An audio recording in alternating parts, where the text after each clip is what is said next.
Flip me the bird. Did you just flip me off? New year means new setup. It's because editing is hard and time consuming, which means modern problems need modern solutions. So I've gone down the degenerate route of a drawing YouTuber, or starving artist for short. Hopefully, this will help with uploading more content consistently and working on my art. Drawing was a big hobby of mine, and I just want to get back into that creative headspace and making art that I want again. Anyways, Marvel Rivals, or what I like to call the breadwinner keeping Disney's lights on, is in some drama. A very small but loud minority of people, some of them unfortunately embedded in the gaming industry, are upset about Sue Storm's skin because it's showing too much of a specific asset. And don't even get me started with the feet fetishists. Just FYI, the skin is pretty tame to what the comics depict her as. Not gonna lie, I can fix her. The quick and easy solution to this supposed problem is to, not buy it and just play the vanilla skin. But this is the internet, where civility and understanding was never an option. Anyways, everyone who likes or has bought the skin are being called gooners. Another word in my opinion so overused like incel, that it's lost all meaning. Sorry folks, it's not like sexual attraction isn't built into our fucking DNA or anything. Sorry asexuals and people with low libidos, you don't exist in my argument.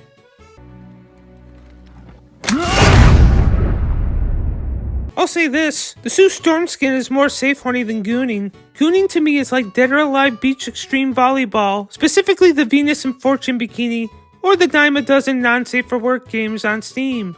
We all know when we see the word gooner, we are talking about men specifically, which is kind of sexist in my eyes.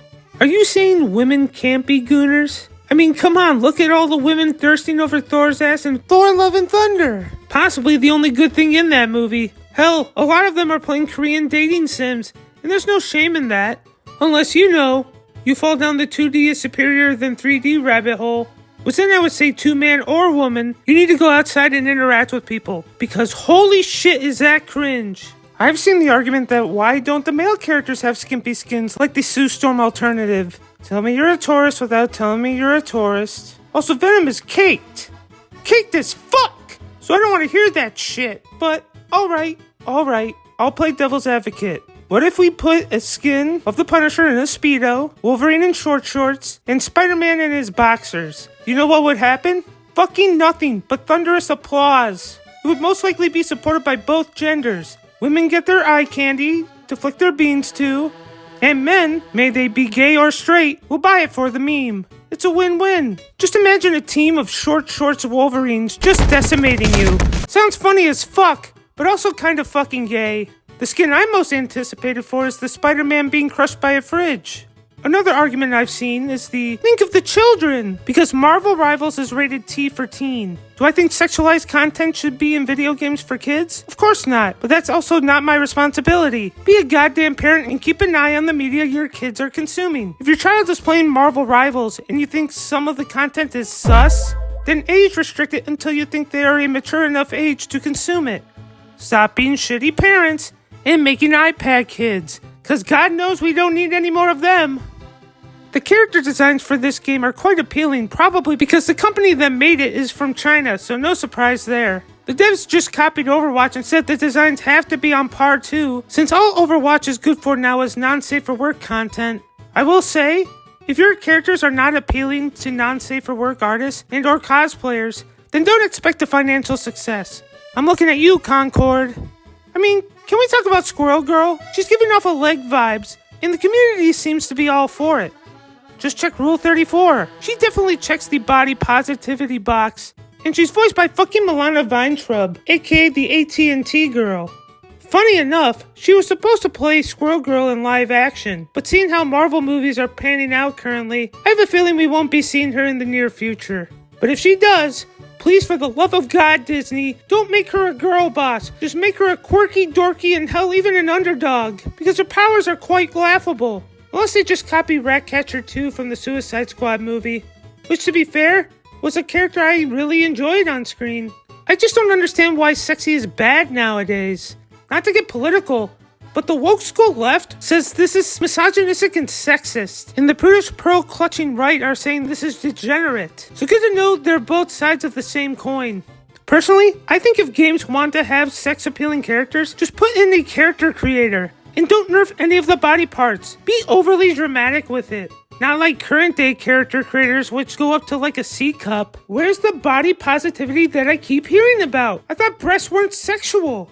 So why can't we go up to a 102 triple Z cup? And before you say that's not a real cup size, that is literally the world record held by Annie Hawkins Turner. Same goes for Jonah Falcon, base last name by the way, for the record's biggest pork sword. And to be honest, they should be both represented. God bless you, Annie and Jonah. God bless you. Not to come off as a full-blown gooner myself, but I know sex sells, but we have to find a balance, because I don't want to go full-blown sexual degeneracy like Cyberpunk 2077, where it's literally ingrained everywhere, like in all of our marketing and media. I know this can affect the brain negatively, and hell, can even cause addiction, but you can't go full Puritan either. It just seems like a very bland and boring existence. I feel there has been some gaslighting when it comes to sexualized characters.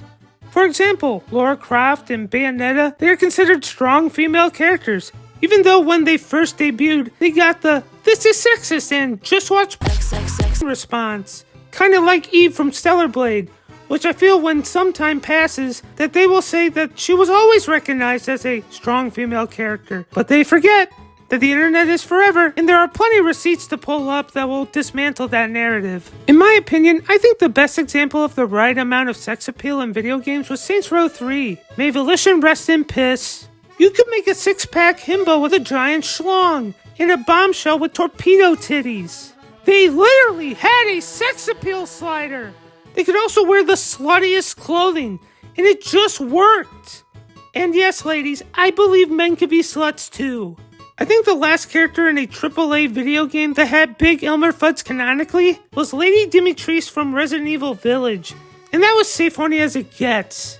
We also need to stop doing face scans, because it's not doing any favors for the actors, especially Deborah Wilson. To be honest, I think Deborah's actually a pretty good voice actress, and she was great during her Mad TV days, but when they scan her face in, it's just very uncanny valley. I think the 3D artists intentionally make her eyes bug out more than they normally would. Deborah, I'm serious. You should sue for damages. But she's not the only one. We salute the disfigured.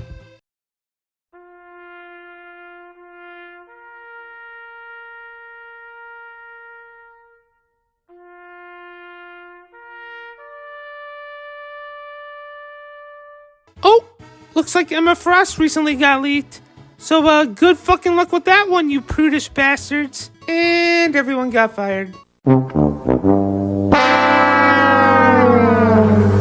Man, fuck the gaming industry. Also, if you buy Grand Theft Auto 6 at $100, sorry to tell you, you're a simp.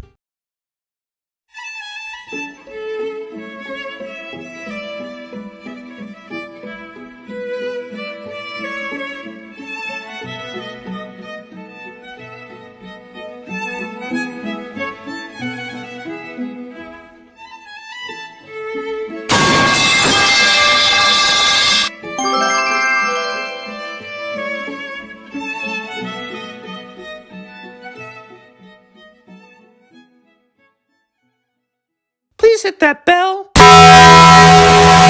and subscribe. A sub above. And I'll see you on the flip side. Peace.